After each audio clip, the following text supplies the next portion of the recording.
উহুদের ময়দানে কান্নার আওয়াজ। বেঈমান কাফেররা ঘোষণা করলো মুহাম্মদ নাই, মুহাম্মদ দুনিয়া থেকে বিদায় হয়ে গেল। এদিকে বেলাল মসজিদে নববীর মধ্যে আজান দিচ্ছেন, হাইয়া আলাস সালাহ। এমন সময় কে যেন কানের মধ্যে আওয়াজ দেয়, নবী নাই, নবী নাই। বেলাল আর আজান না বাড়ায়া, আজান বাকি বন্ধ করে দৌড়ায় উহুদের ময়দানে, নবী কই। যেই বেলাল মাথার থেকে টুপি ফালায় না, ওই বেলাল উহুদের ময়দানে নবীর পাগল হয়ে দৌড়ায়, টুপিও নাই। এ বেলাল, টুপি মাথার থেকে পড়ে গেল, টুপি নাও। বলে যেই নবীর মোহাব্বতের টুপি পরেছি, ওই নবী যদি না থাকে আমি কাকে টুপি পরে দেখাবো? আজান হবে না, নবী নাই তো আজানও বন্ধ হয়ে যাবে। বেলাল দৌড়ায় আমার নবীর মোহাব্বত। উহুদের ময়দানে কান্নার আওয়াজ। রাহমাতুল লিল আলামিনের পার্শ্বে হযরত আলী, অন্য অন্য সাহাবায়ে কেরাম দেখে নবীর শরীর মোবারক রক্তে রঞ্জিত হয়ে গেল।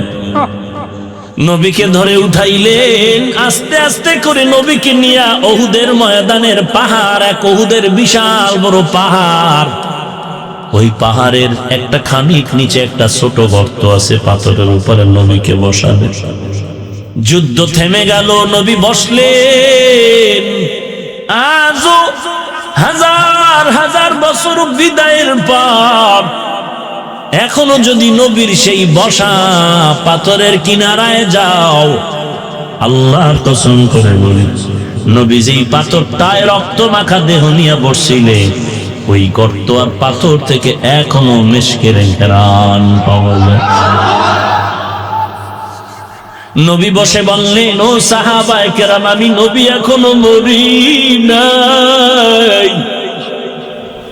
সাহাবায়ে কেরামদের আশার বাণী শুনায় দাও, নবী আছেন,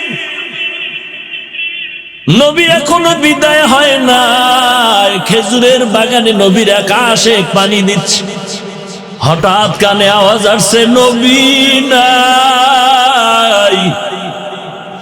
ওই বান্দা পানি দেওয়া বন্ধ করে আসমানে হাত উঠাইয়া বলেন, হে মালিক, তুমি আমারে অন্ধ বানাইয়া দাও, কারণ আমার চোখ দুটো রিজার্ভ করে রেখেছি, আমি নবীকে দেখবো। যদি আমি নবীকে দেখতে না পারি, আমারে চোখ লাগবে না, আমার চোখ অন্ধ বানায় দাও। নবী বললেন, ও সাহাবায়ে কেরাম, উহুদের ময়দানে শাহাদাতের পেয়ালা পান করে যারা জান্নাতের ময়দানে হাজির হতে চায়, এদেরকে তাড়াতাড়ি আমার মুহাব্বতে গোসল দাও, বিনা গোসলে জানাজা পড়াও, দাফনের ব্যবস্থা করে দাও, এদেরকে দেরি করাইও না। আমার আল্লাহ অপেক্ষায় আছে এদের সাথে মুলাকাত করার জন্য। সাহাবায়ে কেরাম দৌড়াচ্ছে, রক্তমাখা শরীর নিয়ে রাস্তার ময়দানের আশেপাশে সাহাবায়ে কেরাম পড়ে আছে। নবী দেখতেছেন, এক পার্শ্ব থেকে এক মহিলা দৌড়ায়, নবী খবরদার। নবী বললেন, কে ওই মহিলা? বলে, পরিচয় নাও। বলে, আপনার সাহাবী হানজালার বিবি, আমার স্বামী হানজালাকে আপনি গোসল ছাড়া কবর দিবেন না রে নবী, কারণ আমার বাসর রাত, রাতের বেলা আমার স্বামী গোসলখানায় গিয়া শুনে নবী নাই, নবী নাই। গোসল না করে দৌড়ায়, বহু কাফের বেঈমানকে নিধন করে হানজালা শহীদ হয়ে গেল। নবীজি বলেন, যাও হানজালাকে খুঁজে গোসলের ব্যবস্থা করো। হানজালাকে খুঁজতেছেন, ইতিমধ্যে জিবরাইল আমিন এসে হাজির। দেখে বলেন, ও পয়গম্বর, হানজালার গোসল লাগবে না, আল্লাহ তাআলা ফেরেশতার মাধ্যমে জান্নাতের পানি দ্বারা গোসল করায় দিয়েছে। আরে নবীর উম্মতের দল, রাহমাতুল লিল আলামিনের কেমন আশিক সাহাবী হানজালা। এরে নবীর আশিক উম্মতের দল, নবী কিয়ামত পর্যন্ত আনেওয়ালা উম্মতের সামনে প্রেসক্রিপশন রেখে দিলেন, দুইটা আমল কর। আল্লাহর কোরআনটারে ধর, সুন্নতের আমল ধরো। আল্লাহর নবীর মোহাব্বত অন্তরে জমা করে চোখের পানি ছেড়ে কান্না করো, আখিরাতের জন্য পানিটা জমা করে দাও। এরে নবীর আশিক উম্মতের দল, তুমি যদিও দূরে মদিনায় যেতে পারো নাই, ওরে তোমার কান্না যদি আল্লাহর দরবারে কবুল হয়ে যায়, রাহমাতুল লিল আলামিন বলেন, আল্লাহ ফেরেশতার মাধ্যমে তোমার খবর নবীর কাছে পৌঁছায় দিবে। আওলাদে রাসূল হুসাইন আহমদ মাদানী রহমাতুল্লাহ আলাইহি মদিনায় হাজির। নবীর রওজা জিয়ারতে যাবেন, কিন্তু মানুষেরা তো ভিড় কাছে যেতে পারেন না। অনেক দূরে দাঁড়াইয়া মুরাকাবায় ঢুকে নবীর জিয়ারতে হাজির। আল্লাহর বান্দা আওলাদে রাসূল নবীর ইশারা পেয়ে গেলেন। নবী ডেকে বলেন, রে হোসাইন, আমি নবীর কাছে এসে তুই জিয়ারত করে যা পাইতি, ওই দূরে বসিয়াও আল্লাহ আসে বরকত তোমাকে দিয়া দিবে।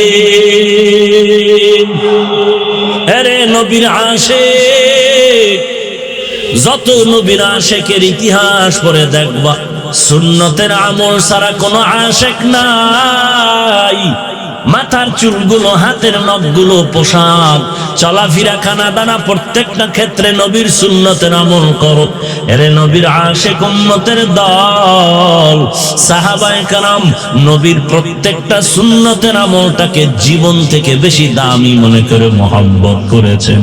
এরে নবীর আশিক, ওই সুন্নতের আমল করো। রবিউল আউয়াল পেয়েছো, লাফায়া চিৎকার করে সময় নষ্ট করো না, নবীর সুন্নতের আমলকে মজবুত করে ধরো, নবীর সুন্নতের আমলটা আঁকড়ায় ধরো।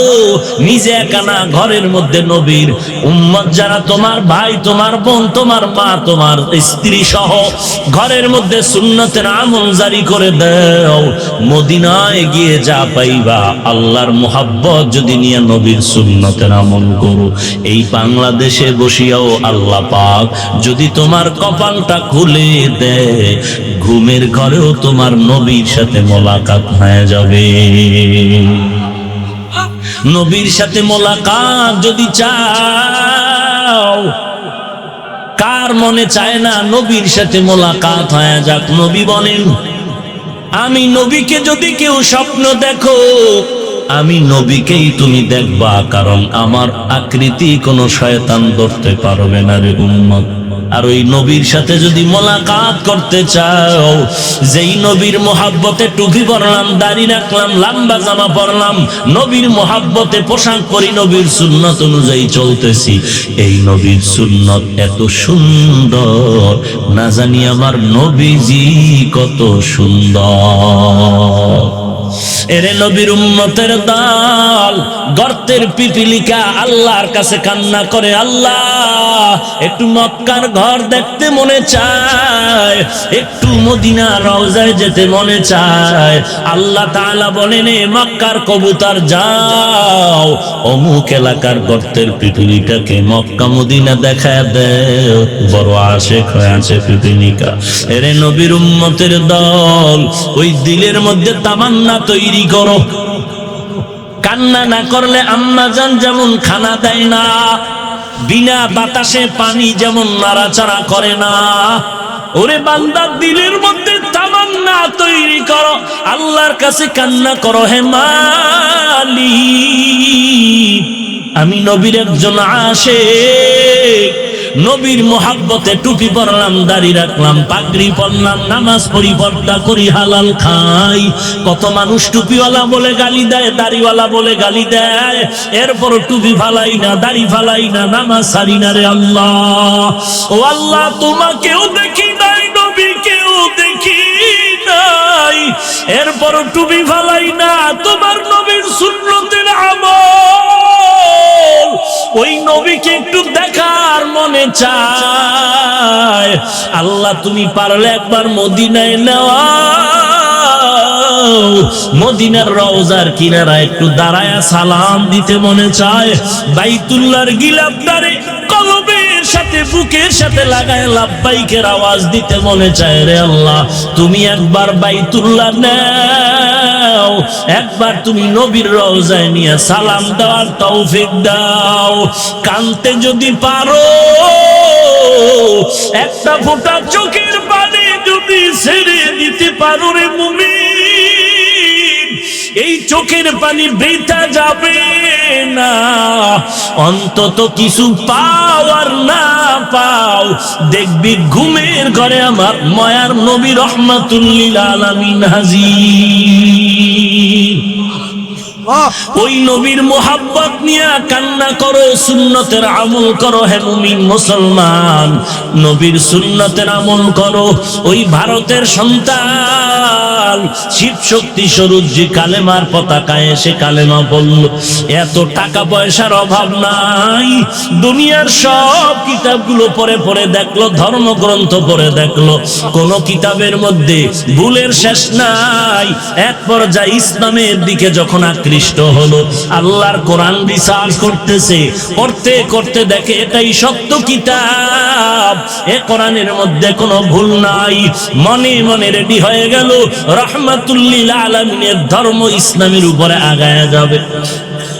আল্লাহর মোহাব্বত অন্তরে কেমন যেন জমা হয়ে যাচ্ছে, মনটা তৈরি হয়েছে রহমাতুল লিল আলামিনের মোহাব্বতের আদর্শ গ্রহণ করবে। ওরে নবীর উম্মত, দিল যখন তৈরি হয়ে গেল, আর দেরি হয় নাই, রাতের ঘুমের ঘরে তাকায় তাকে গোলাপ ফুলের উপরে দাঁড়ানো রহমাতুল লিল আলামিন এসে ডেকে বলে, বান্দা হাতটা বাড়াইয়া দাও। যখন বান্দা হাতটা বাড়ায় দিল, মায়ার নবী হাতটা ধরে কয়, কালেমায়ে শাহাদাত পড়। আল্লাহর বান্দা বলে, আমি ঘুমের মধ্যে নবীর হাতটা ধরে কালেমায়ে শাহাদাত যখন পড়তেছি, আমার ওই কালেমা পড়তে পড়তে ঘুম আমার ভেঙে গেল। আমি সজাগ হয়ে দেখি আমার ঠোঁটের মধ্যে কালেমা চলতেছে, আমার ঠোঁটে এখনো কালেমা চলতেছে। আমার এই কালেমার খবর আমার বিবিকে যখন আমি দেওয়ার জন্য রওনা হলাম, অন্য রুমে আমার বিবি, হঠাৎ করে দেখি বিবিও দাঁড়ায় হাজির। বিবিও চোখের পানি ছেড়ে বলে, স্বামী আমার একজন পাগড়িওয়ালা সুদর্শন ব্যক্তি ঘুমের ঘরে এসে আমাকে কালেমা পড়ায় মুসলমান বানায় দিয়েছে। আম্মা জান আয়েশা সিদ্দিকা রাদিয়াল্লাহু আনহার কাছে সাহাবায়ে কেরাম প্রশ্ন করলেন, নবীর আদর্শ কি? আম্মা জান বললেন, আফাতাকরাউনাল কুরআন, ও সাহাবায়ে কেরাম আপনারা কি কোরআন তেলাওয়াত করেন না? সাহাবায়ে কেরাম বললেন, ক্বালু বালা, হ্যাঁ আমরা কোরআনে হাকিম তেলাওয়াত করি।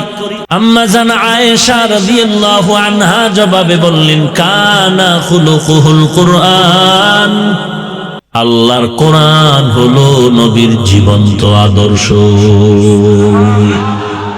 এই কালামে জিন্দা কুরআনে হাকিম, হিকমতে উলা ইয়াজালাসত কাদিম। নবীজির জীবন্ত আদর্শের নাম কোরআন। 40টা বছর পর্যন্ত রহমাতুল লিল আলামিন মানুষের কাছে গিয়ে কোনোদিন কালেমার কথা, নামাজের কথা, রোজার কথা বলেননি। 40 বছর পরে যখন কোরআন নাজিল হলো, দাওয়াত শুরু হয়ে গেল। 40 বছর পর্যন্ত নবী দাওয়াত দেন না, কেউ নবীর দুশমন নাই, সব বন্ধু। যখনই দাওয়াতে নেমে গেলেন কোরআনের তেলাওয়াত নিয়ে, কোরআনের আয়াত নিয়ে, তখন দুশমনীও শুরু হয়ে গেল। রাহমাতুল লিল আলামিন বলেন, আমি এসেছি এমন এক আদর্শ নিয়া, যেই সময় মক্কার মানুষ এত খারাপ, মক্কার মানুষের মতো দুনিয়াতে আর খারাপ কেউ নাই। এত খারাপ ওই মক্কার মানুষ, বাইতুল্লাহ তাওয়াফ করে নারী পুরুষ উলঙ্গ হয়। এত খারাপ পৃথিবীতে, এত খারাপ আর কোথাও কোনো মানুষ ছিল না। প্রশ্ন আসতে পারে, মক্কা এমন একটা দামি ঘর, যেই বাইতুল্লাহর আঙ্গিনায় 1 রাকাত নামাজ পড়লে 1 লক্ষ রাকাত নামাজের সওয়াব। এমন সুন্দর একটা ঘর, যেই ঘরের দিকে শুধু তাকায়া থাকলেও আমল নামায় সওয়াব। এমন একটা দামি ঘরের আঙ্গিনায় যারা থাকবে, তারা এত খারাপ হবে কেন? তার সংক্ষিপ্ত জবাব হলো, ঈসা নবীর বিদায়ের পর রাহমাতুল লিল আলামিন জমিনে আগমনের আগ মুহূর্ত পর্যন্ত উম্মতের কোনো মুরব্বী ছিল না। মুরব্বী না থাকার কারণে তারা মনের মতো জীবনটা চালায় ধ্বংস হয়ে গেল। আজীবনের জন্য চট্টগ্রামের মুসলমান কলমে লিখে রাখো, পাথরে খোদাই করে লিখে রাখো, ঘরের দরজায় টানায় রাখো, এই জমিনে যারা বলবে আমার কোনো মুরব্বী লাগবে না, কোনো ওস্তাদ লাগবে না, আল্লাহর কসম করে বলি, যারা মুরব্বী মানে না, ওস্তাদ মানে না, কাউকে মানে না, নিজের মন মতো চলবে, তাদের ধ্বংস একদিন আগে পরে হবেই হবে। যারা মুরব্বী মানবে না, তাদের ধ্বংস অনিবার্য। যখনই মুরব্বী হয়ে আসলেন আমার নবী, সৃষ্টির শ্রেষ্ঠ খারাপ মানুষের জন্য শ্রেষ্ঠ ডাক্তার হয়ে আসলেন রাহমাতুল লিল আলামিন। এমন একজন ডাক্তার, কিয়ামতের আগ পর্যন্ত জমিনে উম্মতের রুহানি রোগের চিকিৎসার জন্য কোনো আর নতুন ডাক্তারের আগমন হবে না। নবীজি এসে এমন এক প্রেসক্রিপশন দিয়েছেন, আর বলে গেলেন, আমার প্রেসক্রিপশনটাকে যদি তোমরা ফলো করে সেবন করো, ঔষধ নাও, দুনিয়ার আর কোনো প্রেসক্রিপশন লাগবে না। আব্রাহাম লিঙ্কনের তোমার প্রেসক্রিপশন মানার দরকার নাই, মাও সেতুনের প্রেসক্রিপশন লাগবে না, প্লেটোর প্রেসক্রিপশন লাগবে না, দুনিয়ার কারো প্রেসক্রিপশন নেওয়ার দরকার নাই। রাহমাতুল লিল আলামিনের এমন এক প্রেসক্রিপশন আল্লাহ সাজায় দিলেন, এই প্রেসক্রিপশনটাকে যারা ফলো করবে, তারা দুনিয়াতেও বাদশাহ, হাসরের ময়দানেও তারা বাদশাহ হয়ে যাবে। এরে নবীর আশিক উম্মতের দল, রাহমাতুল লিল আলামিন এমন এক প্রেসক্রিপশন দিলেন, মক্কার মানুষগুলো ওই প্রেসক্রিপশন যখন ফলো করতে আরম্ভ করলো, এক একজন বান্দা জাহান্নামের আসামি, দুশ্চরিত্র, নবীজির আদর্শ নিয়ে যখন চলতে থাকলো, এমন দামি হয়ে গেল। আল্লাহ বলেন, এরা এমন দামি, আসহাবি কান নুজুম, এরা রাসূলের সাহাবী, এদের নাম পড়লে বান্দা পড়বি তোরা রাদিয়াল্লাহু আনহু। আল্লাহ বলেন, আমিও বললাম রাদিয়াল্লাহু আনহুম ওয়া রাদু আন। নবীর প্রেসক্রিপশন যারা গ্রহণ করলো, তারা দাম কত জানো? সমস্ত আম্বিয়া কেরাম মাসুম, আর সমস্ত সাহাবায়ে কেরাম হলেন মাহফুজ। সমস্ত নবী রাসূল হলেন বেগুনাহ, কোনো গুনাহ নাই। আর সাহাবায়ে কেরামরা যদি কখনো কিছু করেও ফেলেন, আল্লাহ বলেন আমি হেফাজতের চাদরে আবৃত করে ফেলেছি। কিছু করে থাকলেও তা মাফ। কেমন মাফ? 10 জন সাহাবার নামে দুনিয়াতে জান্নাতের সুসংবাদ গ্যারান্টি দিয়া দিলাম। আরে আবু বকর, আপনার জন্য জান্নাতের গ্যারান্টি। আরে ওমর, আপনার জন্য জান্নাতের গ্যারান্টি। যেই ওমর নবীকে গর্দান উড়ানোর জন্য তরবারি নিয়ে দৌড়ায়, নবীর গর্দানটা বডির থেকে আলাদা করে ফেলল। দৌড়াচ্ছে ওমর, নবীর গর্দান কাটার জন্য দৌড়ায়। ওদিকে রাহমাতুল লিল আলামিন আল্লাহর দরবারে দোয়া করেন, আল্লাহ ওমরের ইসলামের খাদেম বানায় দাও।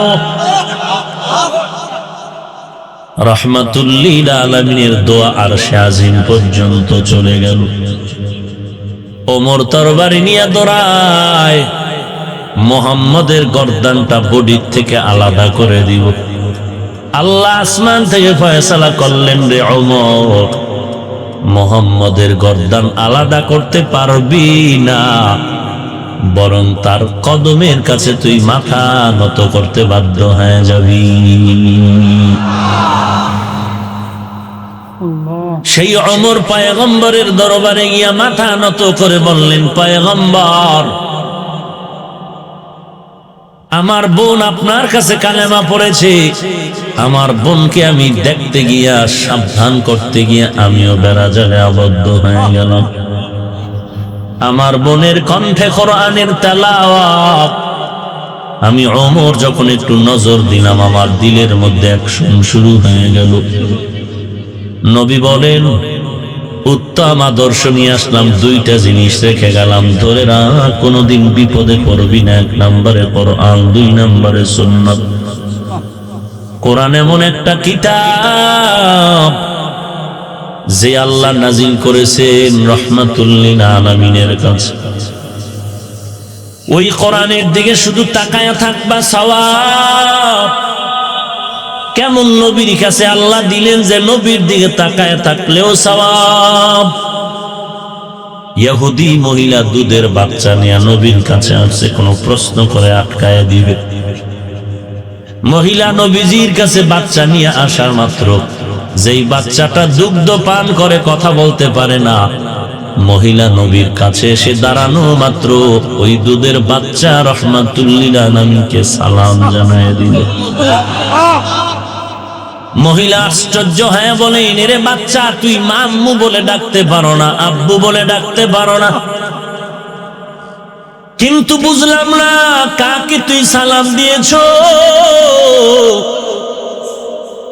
আল্লাহ তাআলা বাচ্চার জবান খুলে দিলেন। বাচ্চা বলে, মা তুমি চিনো না, ইনি হলেন রাহমাতুল লিল আলামিন, ইমামুল আউয়ালিন আল আখিরিন, বহরে সাদকা রাহমাতাল লিল আলামিন, সাইয়্যিদুল কাউনাইন, খাতমুল মুরসালিন, আখিরামুল বুয়াদ, ফখরুল আউয়ালিন, শুদ্ধ ওজুদাস রাহমাতুল লিল আলামিন, মসজিদে ও শুদ্ধ হামারো এ জমিন। ওই রাহমাতুল লিল আলামিনের চেহারা দেখা মাত্র ওমরের দিলটা ঠান্ডা হয়ে গেল। ও নবী, আমি তরবারি নিয়ে আসছি আপনার গর্দান উড়াবার জন্য, কাটার জন্য, মাফ করে দেন। তরবারিটা আপনি হাতে নিয়ে আমার গর্দানটা কেটে দেন, তবে গর্দান কাটার আগে আপনি আমাকে জান্নাতের মেহমান বানায় দেন। নবীজি ওমরের হাতের সাথে যখন হাতটা লাগায় দিল, কেমন যেন বিদ্যুতের গতিতে ওমরের মধ্যে অ্যাকশন শুরু হয়ে গেল, কেমন যেন অ্যাকশন শুরু হয়ে গেল। এ মুমিন, দুধের বাচ্চা নিয়ে এসে বলে, হাফিজ ভাই একটু দম করে দেন, অসুস্থ, খানা খায় না। কি হয়েছে ভাই, ডাক্তার দেখাও না কেন? বলে, অনেক ডাক্তার দেখিয়েছি, এরপর রোগ ভালো হয় না। কি ব্যাপার? বলে, অনেকে বলে বদনজর লেগেছে, বদনজর। দুনিয়ার বকাতে বেয়াদব গাঞ্জাখোরের নজর পড়ে যদি একটা বাচ্চা অসুস্থ হয়, একটা গাছের মধ্যে ফল এত সুন্দর, হঠাৎ করে গাছে ফল হয় না, হুজুর একটু পানি পড়া দেন। গাছের মধ্যে ফলের মধ্যে বদনজর লেগেছে। একটা জাহান্নামী বেআমল আলার চোখের নজর যদি গাছের মধ্যে পড়ে ফলের মধ্যে রিয়াকশন হয়, একটা মানুষের নজরে যদি একটা বাচ্চা অসুস্থ হয়ে যেতে পারে, পরে কোন আল্লাহওয়ালা আমলওয়ালা কোরআনওয়ালা যদি একটা বেনামাজির দিকে নেক নজরে তাকায়, বলো বাঙালি আল্লাহর নজর কেন বান্দার মধ্যে অ্যাকশন হবে না? আর সেখানে যদি আল্লাহর নবীর নজর পড়ে যায়, রাহমাতুল লিল আলামিনের নজর পড়ে গেছে ওমরের উপরে, আর সে আজিম থেকে তো আল্লাহ পাক তাকায় দেখতেছেন। আল্লাহ চায় ওমর ইসলামের একজন ঢাল হয়ে যাবে। আল্লাহর নবী যখন হাতটা লাগায় দিলেন, ওমরের ভেতরে বিদ্যুতের গতির আরো অগ্রগতিতে অ্যাকশন শুরু হয়ে গেল। ওমরের মধ্যে এত পাওয়ার, কালেমা পড়া মাত্র তরবারি নিয়ে দাঁড়ায় বাইতুল্লাহর হাতিমে দাঁড়ায় বলে, বেঈমানেরা আয়, 5 মিনিট আগে আমি ছিলাম তোদের বন্ধু, মুহাম্মদের দুশমন, এখন আমার অন্তরের মধ্যে সেই নবীর মুহাব্বতের আগুন জ্বলেছে। এখন আমি নবীজির বড় বন্ধু, তোরা আমার দুশমন। আয়, ওমরের তরবারির সামনে দাঁড়া। কে দাঁড়াবি? স্ত্রীকে বিধবা করতে যদি চাও আয়, আমি ওমর একাই যথেষ্ট তোদের বেঈমানের সাথে মোকাবেলা করার জন্য।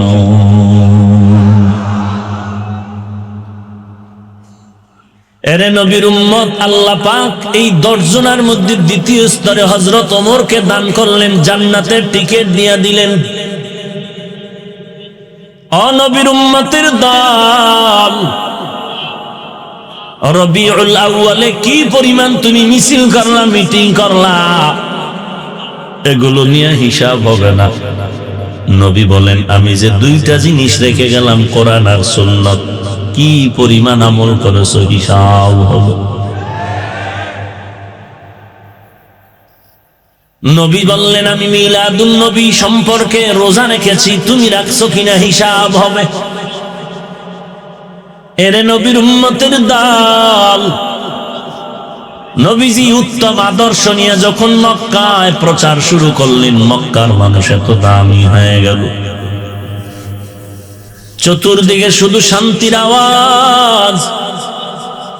কিন্তু কপাল যদি খারাপ হয়, আবু জাহালের মতো নবীকে দেখার পরও নবীর বয়ান শূন্য, কালেমা পড়ল না, কপাল বড় খারাপ। আর ইহুদি মহিলা নবীর চেহারা মোবারক দেখে বাচ্চার কথা শুনে সালাম দেওয়া মাত্র মহিলা বলে, নবী মাফ করে দেন, আমার বাচ্চা যদি আপনাকে চিনে ফেলতে পারে, আমি যদি চিনতে না পারি, আমার মতো পোড়া কপাল আর কেউ নেই। আপনি আমাকে কালেমা পড়ায় মুসলমান বানায় দেন হে পয়গম্বর। এরে নবীর উম্মতের দল, ওই নবীর আশিক, সুন্নতের আমলের মাধ্যমে ইশক দেখাও। নবী 2টো জিনিস উম্মতের কাছে আমানত রেখে গেলেন, 1 নম্বরে কোরআন, 2 নম্বরে নবীর সুন্নাত। এই যুবক, আল্লাহর কোরআন পড়ো, সুন্নতের আমল করো, হাঁটতে চলতে উঠতে বসতে সর্বক্ষেত্রে সুন্নতের আমল করো। পৃথিবীতে কত আদর্শের গান শুনলি, কসম করে বলছি ও বান্দা, আমার নবীর আদর্শের থেকে দামি আর কারো আদর্শ নাই। এক কথায় জানায় দেও, দুনিয়ার সব কিছু আদর্শ হলো নাপাক, একমাত্র মদিনা নবীর আদর্শই হলো পাক। মদিনার নবীর আদর্শ এমন সুন্দর, আফ্রিকার জঙ্গল থেকে বেলালের মতো বান্দা এসে নবীর কাছে কালেমা পড়ে মুসলমান হয়ে গেল, এত দাম বেড়ে গেল। নবী মেরাজ থেকে এসে বলেন, বেলাল এমন কি যেন আমল করেছো যে আমি মেরাজেও তোমার হাঁটার আওয়াজ পেয়েছি। যেই বেলাল আমার নবীর এত বড় আশিক, গোসল করার সময় টুপিটা মাথার থেকে ফালায় না, রাহমাতুল লিল আলামিনের সুন্নত। মাথায় টুপিটা চেপে ধরে গোসল করে, টুপি ফালায় না। আমার দেহের থেকে অঙ্গ প্রত্যঙ্গ আলাদা হবে, কিন্তু সুন্নত আলাদা হতে দিব না। সেই বেলাল নবীর এত বড় আশিক, উহুদের ময়দানে রাহমাতুল লিল আলামিন যুদ্ধের ময়দানে যায়। বেলাল বলে, নবী আমিও যেতে চাই। নবী বললেন, না না, তুমি মসজিদে নববীর মধ্যে আযান দিয়ে নামাজ পড়ো, আসার দরকার নাই। আমি নবী যাচ্ছি, তোমার যাওয়া লাগবে না। নবীজির অনুরোধে থেকে গেলেন। নবীজি চলে গেলেন উহুদের ময়দানে। যুদ্ধ শুরু হয়ে গেল। বেঈমানেরা এসে নবীর উপরে এমন আঘাত করলো, নবীর মাথা মোবারকের মধ্যে লোহার করার ঢুকে গেল। নবী একটা গর্তে পড়ে গেলেন। বেঈমান কাফেরেরা ঘোষণা করলো, মুহাম্মদ নাই, মুহাম্মদ দুনিয়া থেকে বিদায় হয়ে গেল। এদিকে বেলাল মসজিদে নববীর মধ্যে আযান দিচ্ছেন, হাইয়া আলাস সালাহ। এমন সময় কে যেন কানের মধ্যে আওয়াজ দেয়, নবী নাই, নবী নাই। বেলাল আর আযান না বাড়ায়া, আযান বাকি বন্ধ করে দৌড়ায় উহুদের ময়দানে, নবী কই। যেই বেলাল মাথার থেকে টুপি ফালায় না, ওই বেলাল উহুদের ময়দানে নবীর পাগল হয়ে দৌড়ায়, টুপিও নাই। এ বেলাল, টুপি মাথার থেকে পড়ে গেল, টুপি নাও। বলে, যেই নবীর মোহাব্বতের টুপি পরেছি, ওই নবী যদি না থাকে আমি কাকে টুপি পরে দেখাবো? আযান হবে না, নবী নাই তো আযানও বন্ধ হয়ে যাবে। বেলাল দৌড়ায় আমার নবীর মোহাব্বত। উহুদের ময়দানে কান্নার আওয়াজ। রাহমাতুল লিল আলামিনের পার্শ্বে হযরত আলী, অন্য অন্য সাহাবায়ে কেরাম দেখে নবীর শরীর মোবারক রক্তে রঞ্জিত হয়ে গেল। নবীকে ধরে উঠাইলেন, আস্তে আস্তে করে নবীকে নিয়ে উহুদের ময়দানের পাহাড়, এক উহুদের বিশাল বড় পাহাড়, ওই পাহাড়ের একটা খানিক নিচে একটা ছোট গর্ত আছে, পাথরের উপরে নবীকে বসাবে। যুদ্ধ থেমে গেল, নবী বসলেন। আজও হাজার হাজার বছর বিদায়ের পর এখনো যদি নবীর সেই বসা পাথরের কিনারায় যাও, আল্লাহর কসম করে বলি, নবী যেই পাথরটায় রক্ত মাখা দেহ নিয়ে বসছিলেন, ওই গর্ত আর পাথর থেকে এখনো মিশকের ঘ্রাণ পাওয়া যায়। নবী বসে বললেন, ও সাহাবায়ে কেরাম, আমি নবী এখনো মরি নাই। সাহাবায়ে কেরামদের আসার বাণী শুনে দাও, নবী আছেন। নবী এখনো বিদায় হয় নাই। খেজুরের বাগানে নবীর আকাশে পানি দিচ্ছে। হঠাৎ কানে আওয়াজ আসছে, নবী নাই। ওই বান্দা পানি দেওয়া বন্ধ করে আসমানে হাত উঠাইয়া বলেন, হে মালিক, তুমি আমারে অন্ধ বানাইয়া দাও, কারণ আমার চোখ দুটো রিজার্ভ করে রেখেছি, আমি নবীকে দেখবো। যদি আমি নবীকে দেখতে না পারি, আমারে চোখ লাগবে না, আমার চোখ অন্ধ বানায় দাও। নবী বললেন, ও সাহাবায়ে কেরাম, উহুদের ময়দানে শাহাদাতের পেয়ালা পান করে যারা জান্নাতের ময়দানে হাজির হতে চায়, এদেরকে তাড়াতাড়ি আমার মুহাব্বতে গোসল দাও, বিনা গোসলে জানাজা পড়াও, দাফনের ব্যবস্থা করে দাও, এদেরকে দেরি করাইও না। আমার আল্লাহ অপেক্ষায় আছে এদের সাথে মুলাকাত করার জন্য। সাহাবায়ে কেরাম দৌড়াচ্ছে, রক্তমাখা শরীর নিয়ে রাস্তার ময়দানের আশেপাশে সাহাবায়ে কেরাম পড়ে আছে। নবী দেখতেছেন এক পার্শ্ব থেকে এক মহিলা দৌড়ায়। নবী খবরদার। নবী বললেন, কে ওই মহিলা? বলে, পরিচয় নাও। বলে, আপনার সাহাবী হানজালার বিবি, আমার স্বামী হানজালাকে আপনি গোসল ছাড়া কবর দিবেন না রে নবী, কারণ আমার বাসর রাত, রাতের বেলা আমার স্বামী গোসলখানায় গিয়া শুনে নবী নাই, নবী নাই, গোসল না করে দৌড়ায়। বহু কাফের বেঈমানকে নিধন করে হানজালা শহীদ হয়ে গেল। নবীজি বলেন, যাও হানজালাকে খুঁজে গোসলের ব্যবস্থা করো। হানজালাকে খুঁজতেছেন, ইতিমধ্যে জিবরাইল আমিন এসে হাজির। দেখে বলেন, ও পয়গম্বর, হানজালার গোসল লাগবে না, আল্লাহ তাআলা ফেরেশতার মাধ্যমে জান্নাতের পানি দ্বারা গোসল করায় দিয়েছে। কান্দিয়া বে কুলোরে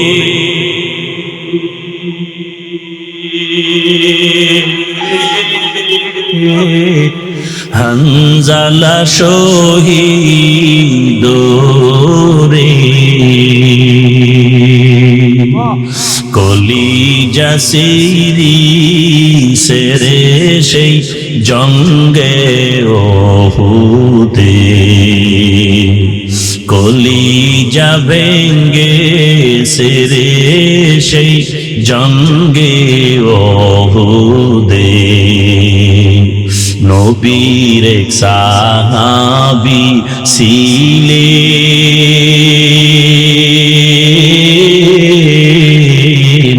হানজালা নামেতে, তিনি শহীদ হয়েছিলেন জঙ্গে ওহুদের, সেই জঙ্গে ওহুদে। নবীর ডাকে আধার রাতে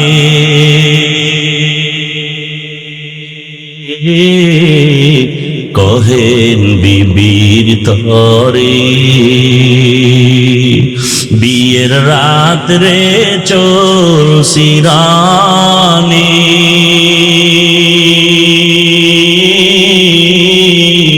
বিদায় দেওয়া মারে রে, যাব জঙ্গে ওহুদে। হাত তুলে স্ত্রী বলে,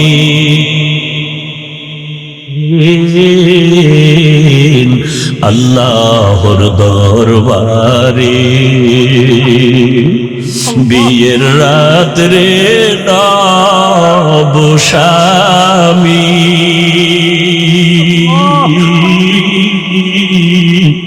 সুপিলাম তোমার রে সেই জঙ্গে ওহুদে।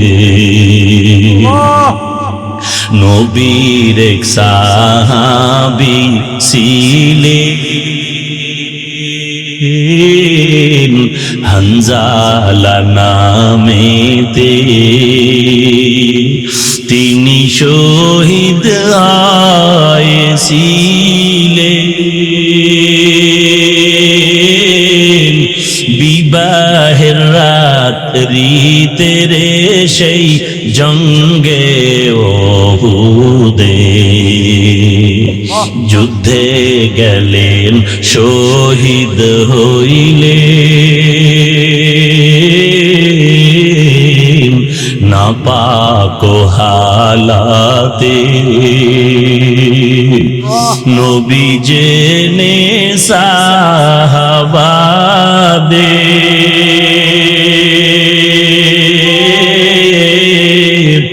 বলেন গোসল দিতে রে সেই জঙ্গে ওহুদে। অমনি গাইবি আওয়াজ নবীজি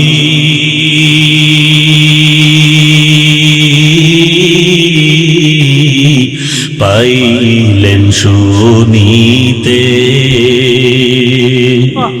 হানজালার গোসল হইবে ফেরেশতাদের হাতে রে জান্নাতের পানিতে। কান্দিয়া ব্যাকুল রে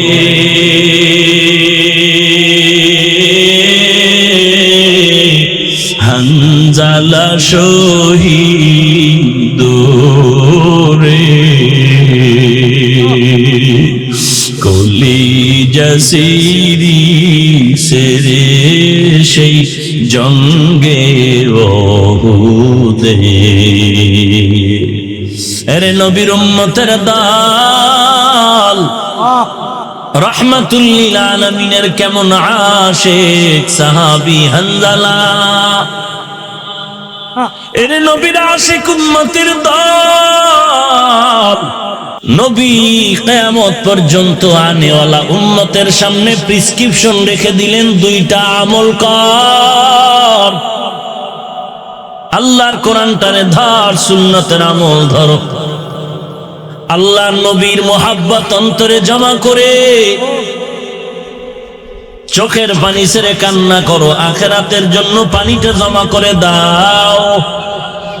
এরে নবীর আশিক উম্মতের দল, তুমি যদিও দূরে মদিনায় যেতে পারো নাই, ওরে তোমার কান্না যদি আল্লাহর দরবারে কবুল হয়ে যায়, রাহমাতুল লিল আলামিন বলেন আল্লাহ ফেরেশতার মাধ্যমে তোমার খবর নবীর কাছে পৌঁছায় দিবে। আওলাদে রাসূল হুসাইন আহমদ মাদানী রহমাতুল্লাহ আলাইহি মদিনায় হাজির। নবীর রওজা জিয়ারতে যাবেন, কিন্তু মানুষেরা তো ভিড় কাছে যেতে পারেন না। অনেক দূরে দাঁড়াইয়া মুরাকাবায় ঢুকে নবীর জিয়ারতে হাজির। আল্লাহর বান্দা আওলাদে রাসূল নবীর ইশারা পেয়ে গেলেন। নবী ডেকে বলেন, রে হোসাইন, আমি নবীর কাছে এসে তুই জিয়ারত করে যা পাইতি ওই দূরে বসিয়াও আল্লাহ সে বরকত তোমাকে দিয়া দিবে। আরে নবীর আশিক, যত নবীর আশিকের ইতিহাস পড়ে দেখবা সুন্নতের আমল ছাড়া কোনো আশিক নাই। মাথার চুলগুলো, হাতের নখগুলো, পোশাক, চলাফেরা, খানা দানা, প্রত্যেকটা ক্ষেত্রে নবীর সুন্নতের আমল করো। এরে নবীর আশিক উম্মতের দল, সাহাবায়ে কেরাম নবীর প্রত্যেকটা সুন্নতের আমলটাকে জীবন থেকে বেশি দামি মনে করে মহব্বত করেছেন। এরে নবীর আশিক, ওই সুন্নতের আমল করো। রবিউল আউয়াল পেয়েছো, লাফায়া চিৎকার করে সময় নষ্ট করো না। নবীর সুন্নতের আমলকে মজবুত করে ধরো, নবীর সুন্নতের আমলটা আঁকড়ায় ধরো। নিজে একা না, ঘরের মধ্যে নবীর উম্মত যারা, তোমার ভাই, তোমার বোন, তোমার মা, তোমার স্ত্রী সহ ঘরের মধ্যে সুন্নতের আমল জারি করে দাও। মদিনায় গিয়ে যা পাইবা আল্লাহর মুহাব্বত যদি নিয়ে নবীর সুন্নতের আমল করো। এই বাংলাদেশে বসিয়াও আল্লাহ পাক যদি তোমার কপালটা খুলে দেয়, ঘুমের ঘরেও তোমার তোমার নবীর সাথে মোলাকাত হয়ে যাবে। নবীর সাথে মোলাকাত যদি চাও, কার মনে চায় না নবীর সাথে মোলাকাত হয়ে যাক? নবী বলেন, আমি নবীকে যদি কেউ স্বপ্ন দেখো, আমি নবীকেই তুমি দেখবা, কারণ আমার আকৃতি কোনো শয়তান ধরতে পারবে না রে উম্মত। আর ওই নবীর সাথে যদি মোলাকাত করতে চাও, যেই নবীর মোহাব্বতে টুপি পরলাম, দাড়ি রাখলাম, লম্বা জামা পরলাম, নবীর মোহাব্বতে পোশাক পরি, নবীর সুন্নত অনুযায়ী চলতেছি, এই নবীর সুন্নত এত সুন্দর, না জানি আমার নবীজি কত সুন্দর। এরে নবীর উম্মতের দল, গর্তের পিপিলিকা আল্লাহর কাছে কান্না করে, আল্লাহ একটু মক্কার ঘর দেখতে মনে চায়, একটু মদিনা রওজায় যেতে মনে চায়। আল্লাহ তাআলা বলেন, এ মক্কার কবুতর যাও, অমুক এলাকার গর্তের পিপিলিকাকে মক্কা মদিনা দেখায় দেও, বড় আশেক হয়ে আছে পিপিলিকা। এরে নবীর উম্মতের দল, ওই দিলের মধ্যে তামান্না তৈরি করো। কান্না না করলে আম্মা জান যেমন খানা দেয় না, বিনা বাতাসে পানি যেমন নাড়াচাড়া করে না, ওরে বান্দা দিলের মধ্যে তামান্না তৈরি করো, আল্লাহর কাছে কান্না করো, হে মালিক, আমি নবীর একজন আশিক, নবীর মোহাব্বতে টুপি পরলাম, দাড়ি রাখলাম, পাগড়ি পরলাম, নামাজ পড়ি, পর্দা করি, হালাল খাই। কত মানুষ টুপিওয়ালা বলে গালি দেয়, দাড়িওয়ালা বলে গালি দেয়, এরপর টুপি ফালাই না, দাড়ি ফালাই না, নামাজ ছাড়ি না রে আল্লাহ। ও আল্লাহ, তোমাকেও দেখি নাই, নবীকেও দেখি নাই, এরপর টুপি ফালাই না, তোমার নবীর সুন্নতের আমল, ওই নবীকে একটু দেখার মনে চায়। আল্লাহ তুমি পারলে একবার মদিনায় নেওয়া, মদিনার রওজার কিনারা একটু দাঁড়ায়া সালাম দিতে মনে চায়, বাইতুল্লাহর গিলাফদারে কলবের সাথে বুকের সাথে লাগায় লাব্বাইকের আওয়াজ দিতে মনে চায়। রে আল্লাহ, তুমি একবার বাইতুল্লাহ নাও, একবার তুমি নবীর রওজায় নিয়ে সালাম দেওয়ার তৌফিক দাও। কানতে যদি পারো, একটা ফোঁটা চোখের পানি যদি ছেড়ে দিতে পারো রে মুমিন, এই চোখের পানি বৃথা যাবে না। অন্তত কিছু পাও আর না পাও, দেখবি ঘুমের ঘরে আমার মায়ার নবী রহমাতুল লিল আলামিন হাজির। ওই নবীর মোহাব্বত নিয়ে কান্না করো, সুন্নতের আমল করো, হে মুমিন মুসলমান, নবীর সুন্নতের আমল করো। ওই ভারতের সন্তান শিব শক্তি স্বরূপজি কালেমার পতাকায় এসে কালেমা বলল। এত টাকা পয়সার অভাব নাই, দুনিয়ার সব কিতাবগুলো পড়ে পড়ে দেখলো, ধর্মগ্রন্থ পড়ে দেখলো, কোন কিতাবের মধ্যে ভুলের শেষ নাই। এক পর্যায়ে ইসলামের দিকে যখন আকৃষ্ট হলো, আল্লাহর কোরআন রিসার্চ করতেছে, করতে করতে দেখে এটাই সত্য কিতাব, এ কোরআনের মধ্যে কোনো ভুল নাই। মনে মনে রেডি হয়ে গেল, রহমাতুল লিল আলামিনের ধর্ম ইসলামের উপরে আগায়া যাবে। আল্লাহর মোহাব্বত অন্তরে কেমন যেন জমা হয়ে যাচ্ছে, মনটা তৈরি হয়েছে রহমাতুল লিল আলামিনের মোহাব্বতের আদর্শ গ্রহণ করবে। ওরে নবীর উম্মত, দিল যখন তৈরি হয়ে গেল, আর দেরি হয় নাই, রাতের ঘুমের ঘরে তাকায় তাকে গোলাপ ফুলের উপরে দাঁড়ানো রহমাতুল লিল আলামিন এসে ডেকে বলে, বান্দা হাতটা বাড়াইয়া দাও। যখন বান্দা হাতটা বাড়ায় দিল, মায়ার নবী হাতটা ধরে কয়, কালেমায়ে শাহাদাত পড়। আল্লাহর বান্দা বলে, আমি ঘুমের মধ্যে নবীর হাতটা ধরে কালেমায়ে শাহাদাত যখন পড়তেছি, আমার ওই কালেমা পড়তে পড়তে ঘুম আমার ভেঙে গেল। আমি সজাগ হয়ে দেখি আমার ঠোঁটের মধ্যে কালেমা চলতেছে, আমার ঠোঁটে এখনো কালেমা চলতেছে। আমার এই কালেমার খবর আমার বিবিকে যখন আমি দেওয়ার জন্য রওনা হলাম অন্য রুমে আমার বিবি, হঠাৎ করে দেখি বিবিও দাঁড়ায় হাজির। বিবিও চোখের পানি ছেড়ে বলে, স্বামী আমার একজন পাগড়িওয়ালা সুদর্শন ব্যক্তি ঘুমের ঘরে এসে আমাকে কালেমা পড়ায় মুসলমান বানায় দিয়েছে। এরে নবীর আশিকের দল, তুমি মুসলমানের সন্তান হওয়ার পরে তোমার মাথায় কেন নবীর সুন্নতের আমল নাই? তোমার গালে কেন নবীর আদর্শ নাই? তোমার পোশাকের মধ্যে কেন নবীর আদর্শ নাই? তোমার চুলের মধ্যে নবীর আদর্শ কেন নাই? খানার মধ্যে নবীর আদর্শ কেন নাই? তোমার ফ্যামিলিতে নবীর আদর্শ কেন নাই? তোমার ব্যবসার মধ্যে নবীর আদর্শ কেন নাই? রবিউল আউয়াল যদি পালন করতে চাও, তওবা করে খাঁটি মনে নিয়ত কর, গলায় ছুরি আসবে, মরে যাব, সুন্নতের আমল আর ছাড়ব না। এইভাবে যদি পাক্কা নিয়ত করতে পারো, আল্লাহকে দুটো হাত দেখায় দাও। আয় আল্লাহ, সবার হাত আপনি কবুল করে নেন। আয় আল্লাহ, রবিউল আউয়ালে আমরা ওয়াদা করতেছি সুন্নতের আমল আর ছাড়ব না। নবীজির সুন্নতের আমলওয়ালা বানায় দেন। আয় আল্লাহ, জাহান্নামের আগুন থেকে নাজাত দান করেন। গুনাহের প্রতি ঘৃণা জমায় দেন, সুন্নতের আমলের আগ্রহ বাড়ায় দেন। আয় আল্লাহ, কান্নাওয়ালা চক্ষু দান করেন, কান্নাওয়ালা চক্ষু দান করেন। খাঁটি তওবার উপরে মজবুত হয়ে চলার তৌফিক দান করেন। আমিন। আলহামদুলিল্লাহি রাব্বিল আলামিন।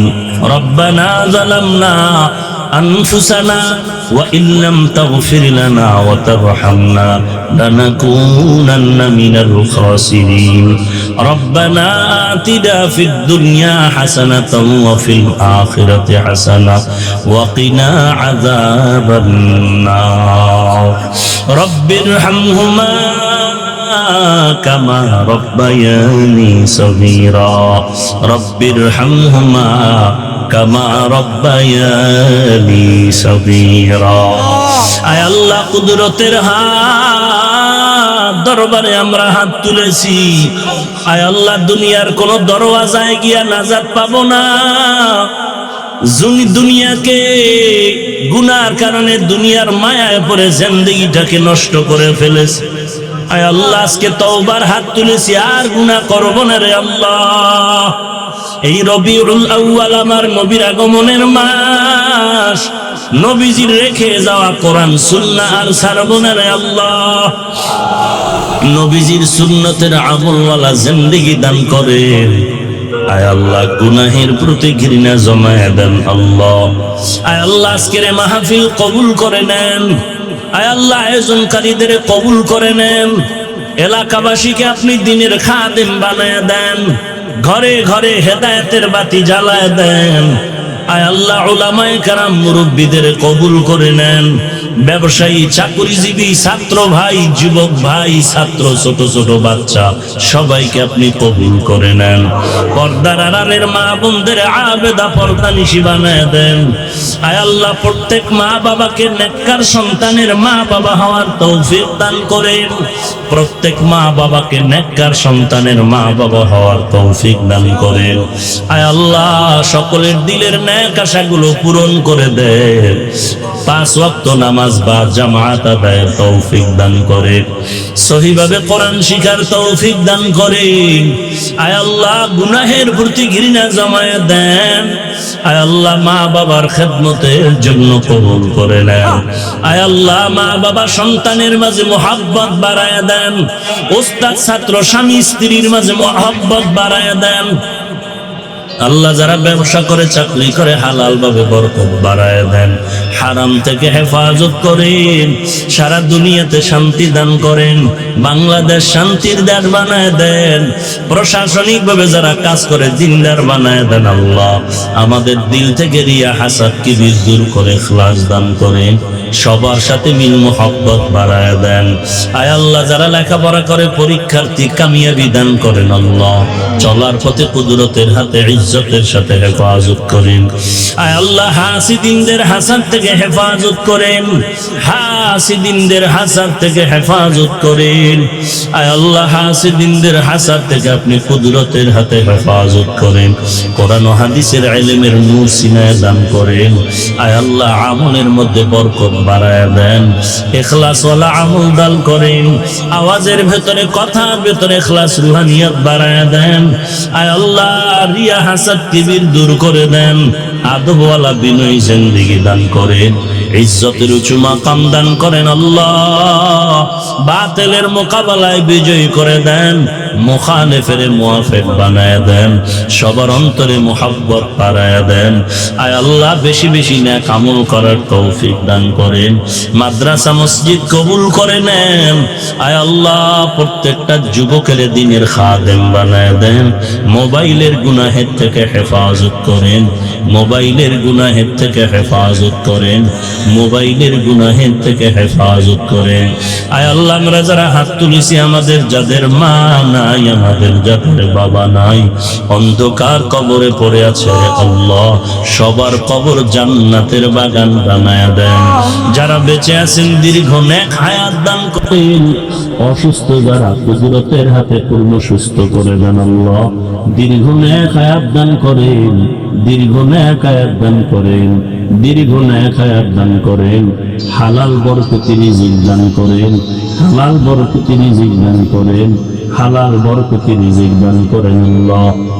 আমাদের সন্তানগুলো দ্বীনের খাদেম বানায় দেন, আমাদের সন্তানগুলো দ্বীনের খাদেম বানায় দেন, আমাদের সন্তানগুলো দ্বীনের খালেস খাদেম হিসেবে কবুল করেন। সমস্ত দুশমন জালেম ষড়যন্ত্রকারীর ষড়যন্ত্র থেকে হেফাজত করেন। আল্লাহ, আহাল পরিবার, ঘর বাড়ি, মাদ্রাসা, ওস্তাদ ছাত্র সবাইকে হেফাজত করেন। সুবহানাল্লাহি ওয়া বিহামদিহি, সুবহানাল্লাহিল আযীম। ওয়া সাল্লাল্লাহু তাআলা আলা খায়রি খালকিহি মুহাম্মদ।